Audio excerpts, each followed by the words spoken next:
chacune d'entre vous pensait que j'allais faire un sac? Eh bien, je te remercie pour l'idée, ça sera le tuto de la semaine. Je le voulais assez grand, facile à crocheter et surtout que vous puissiez vous l'approprier en l'adaptant à votre goût. Pour le réaliser, j'ai utilisé un point plein, comme ça, pas de trou qui pourrait laisser entrevoir ce que vous y mettez, mais avec une doublure, ce serait l'idéal. L'originalité de ce sac est sa couture en zigzag, une astuce que je vous avais partagée, mais si vous souhaitez quelque chose de plus simple, il y a aussi la couture dite invisible, vous les retrouverez dans les fiches et également en barre d'infos. J'ai utilisé deux tailles de crochet, un de 3,5 mm pour la couture et la anse, et un de 4,5 mm pour le sac. Il mesure 45 cm par 45 cm, donc vous pourrez y ranger pas mal de choses. J'ai choisi de ne faire qu'une seule anse avec un point ferme pour plus de maintien, mais vous pouvez utiliser le même point que le sac. Je vous le partage dans la fiche. Si vous préférez, vous pouvez très bien faire deux anses que vous viendrez accrocher sur le devant.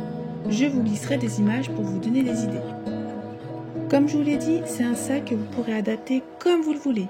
Le faire plus petit ou encore plus grand, avec une ou deux anses, et pourquoi pas choisir un autre point ou varier les couleurs. Bref, un sac fait sur mesure. J'espère qu'il vous tente. On commence! Alors, on va commencer avec une chaînette. Donc, tout dépend de la taille du sac que vous souhaitez. Moi, je le voulais assez grand.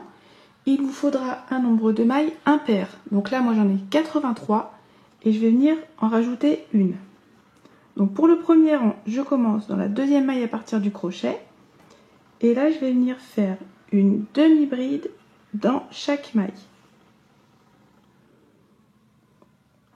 Donc, demi-bride, un jeté, je pique, je récupère le fil, un jeté, je passe les 3 boucles.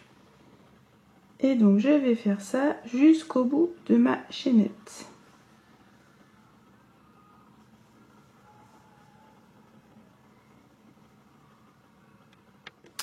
J'ai terminé donc le premier rang avec que des demi-brides. Maintenant, je viens faire une maille en l'air, je tourne. Dans la première maille qui est ici, je fais une maille serrée et dans la suivante également.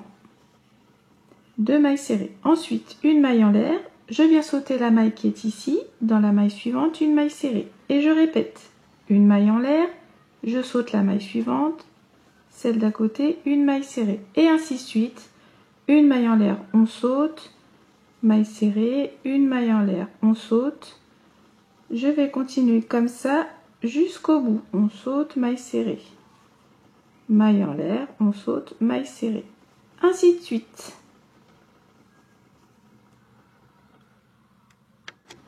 Je suis à la fin, donc là j'ai 3 mailles, donc je fais une maille en l'air, je saute celle-ci et je termine avec 2 mailles serrées.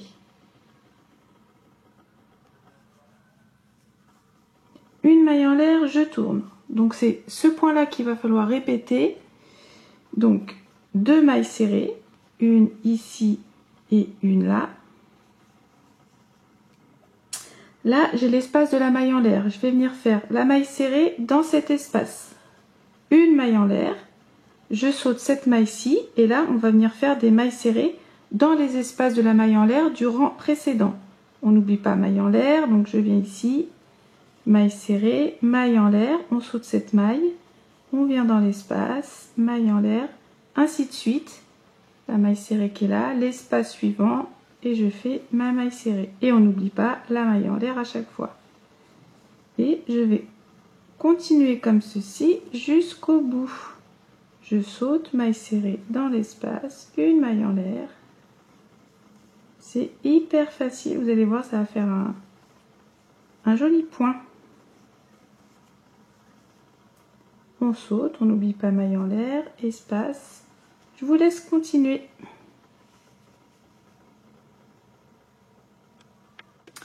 J'arrive à la fin. Alors, donc j'ai fait maille serrée, maille en l'air. Donc là, ici, la maille serrée qui est là, on la saute. Je viens donc maille serrée dans l'espace qui est là. Ensuite, il me reste les 2 mailles et je viens faire 2 mailles serrées. Je ne fais pas de maille en l'air là. Et donc vous allez répéter comme ceci. Donc je vous remontre, une maille en l'air, je tourne, je commence et je termine toujours avec 2 mailles serrées. Et après, en fonction de ce que j'ai là, donc là j'ai une maille serrée, je fais une maille en l'air, je vais la sauter et je vais venir dans l'espace qui est ici, je fais ma maille serrée, une maille en l'air, l'espace qui est là, ainsi de suite, comme ceci. Je vous laisse terminer ce rang-ci.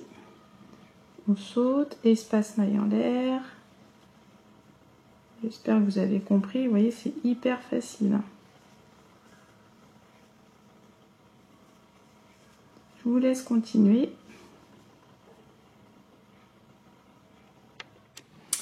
Arrivé au bout, donc il me reste 3 mailles. Je n'oublie pas la maille en l'air, je saute cette maille-ci et de nouveau je termine avec 2 mailles serrées. Donc ainsi de suite, une maille en l'air, je tourne, je commence toujours avec mes 2 mailles serrées et là cette fois-ci j'ai l'espace de la maille en l'air, du coup je viens faire une maille serrée dans cet espace et ensuite maille en l'air. Je saute la maille serrée ici. Donc je pense que vous avez compris le motif.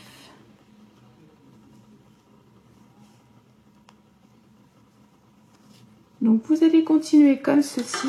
Je vous montre sur celle-ci. Donc on va venir faire 2 carrés. Donc je vous indiquerai les dimensions. Celui-là je ne l'ai pas fini encore. Je vous indiquerai les dimensions à l'écran et le nombre de rangs que j'ai.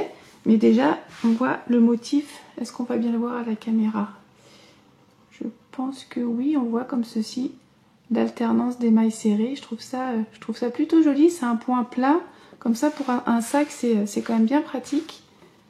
Donc voilà, vous continuez comme ceci. Je vous indique tout à l'écran les dimensions, le nombre de rangs, 2 carrés et on se retrouve après.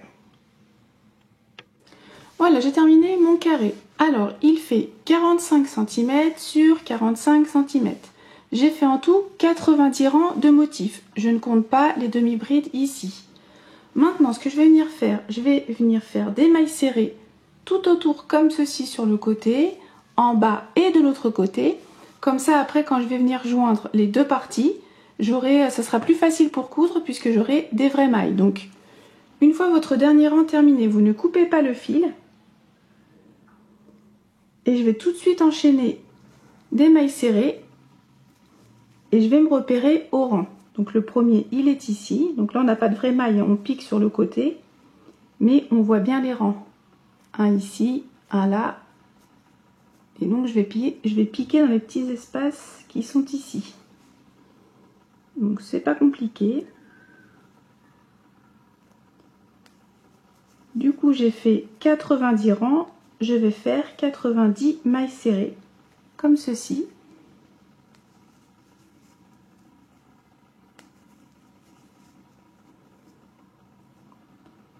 Ensuite, arrivé en bas, on va venir piquer dans les brins qui sont twistés comme ceci. Donc là, c'est l'autre côté de la chaînette. Et comme on avait fait 83 demi-brides, je viendrai faire 83 mailles serrées. Et pareil de l'autre côté, 90 mailles serrées. Ensuite, vous faites évidemment une deuxième partie identique avec votre bord en mailles serrées. Vous coupez, vous cachez les fils. Et on va se retrouver pour la partie couture, pardon. À tout de suite. Alors voilà, nos 2 carrés sont prêts. Donc maintenant, on va venir les coudre. Donc sur la chaîne, je vous propose 2 façons de faire. Je vous les indiquerai dans la fiche ici. Il y a la couture dite invisible et la couture en zigzag. Moi, je vais faire celle en zigzag et je vais prendre une autre couleur. Donc, je vais venir à ce niveau-là. Donc déjà, je vais prendre comme ceci. Donc là, ici, j'ai le rang de demi-bride. Et je vais venir plier comme ceci. Donc je vais en profiter pour vous la remontrer. Alors, je vais venir accrocher, passer mon crochet ici. Ah oui, aussi une petite chose. Quand j'ai fait le tour en maille serrée, et là pour la couture, j'ai pris un crochet plus petit. Là, j'ai fait mes carrés avec un 4,5. Là, je vais prendre un 3,5. J'ai oublié de vous le dire tout à l'heure. Donc, je vais passer mon crochet là et dans la maille qui est ici.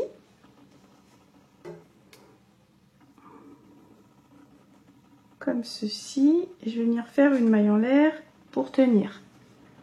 Donc la couture zigzag, pardon. N'hésitez pas à aller la voir. Elle est au format short. Donc, je vous la remontre. On va venir piquer. Donc là, je reviens dans le même espace. J'espère que vous voyez bien. Je vais peut-être zoomer un peu. Voilà. Donc, je viens dans cette maille-ci, donc dans le même espace. Je récupère mon fil et je fais une maille coulée. Et du coup, je vais venir de l'autre côté, dans la maille donc laquelle j'ai accroché mon fil. Je passe comme ceci. Je récupère et je fais également une maille coulée. Donc peut-être que vous verrez mieux sur le tuto de la couture. Donc maille suivante, je fais pareil, je pique dans les deux brins, je récupère maille coulée et je vais après venir dans la maille d'en face. Je vais piquer comme ceci. Et je fais également une maille coulée.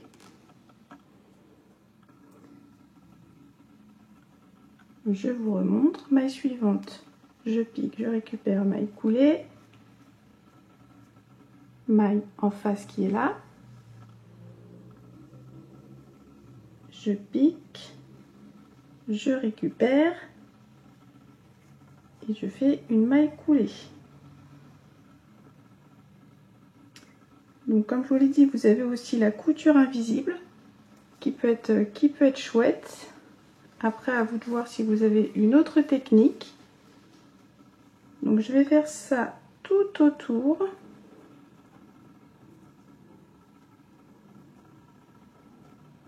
Comme ceci. Je trouve qu'avec une autre couleur, ça va rendre plutôt joli. Donc je vais faire comme ceci. Ensuite, à ce niveau-là, pareil, tout autour. Et ensuite, on n'aura plus qu'à couper et cacher le fil. Et on passera aux anses. Voilà, j'ai terminé donc la couture en zigzag. Donc voilà le résultat. Donc après, si vous voulez quelque chose de plus discret, comme je vous l'ai dit, vous pouvez prendre celle dite invisible. Mais bon, avec celle-ci, je trouve que ça rend le sac original. Donc maintenant, pour la anse. Alors, plusieurs possibilités. Moi, je vais en faire une que je viendrai accrocher ici. Et elle passera après. Je viendrai la fermer de l'autre côté. Sinon, vous pouvez très bien en faire deux que vous viendrez accrocher ici. Comme ceci, je vous insérerai des images pour que vous compreniez mieux, une ici et une de l'autre côté. Moi, j'ai choisi d'en faire qu'une seule. Et donc, je vais utiliser un point que je vous avais déjà proposé, je vous l'indiquerai dans la fiche. C'est celui-ci, un point qui est assez ferme, donc je vais vous le remontrer. Alors, je commence avec une chaînette de 11 mailles en l'air. Je viens donc dans la deuxième maille à partir du crochet. Là, je vais venir faire maille serrée, une maille serrée dans chaque maille.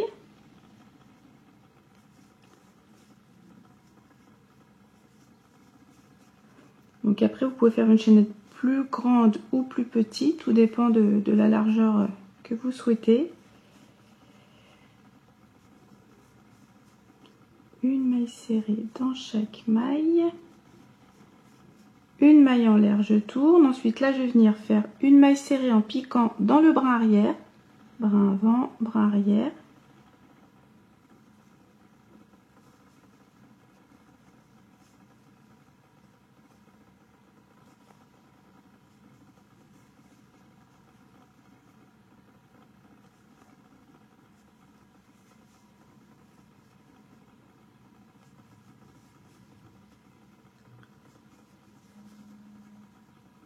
Donc 1, 2, 3, 4, 5,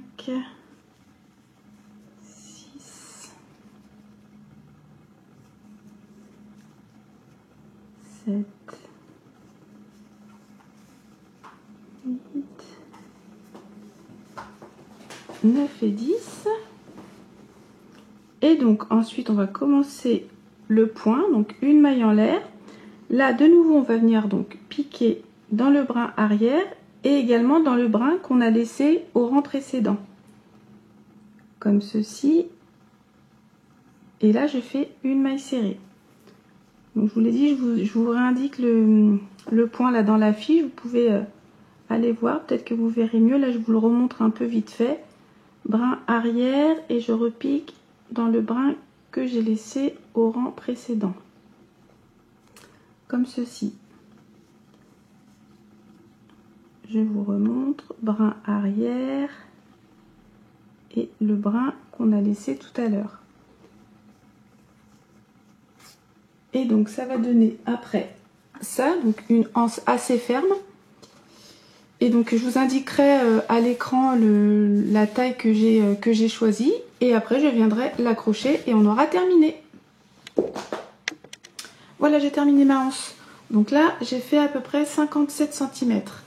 Donc comme je vous ai dit, je vais venir l'accrocher après ici, sur les côtés. Et l'autre idée que je vous avais proposée, vous pouvez très bien faire une deuxième et venir l'accrocher comme ceci. Vous voyez? Donc à vous de voir et puis on aura fini. Alors, est-ce qu'il vous plaît? N'hésitez pas à me le dire en commentaire et à vos crochets.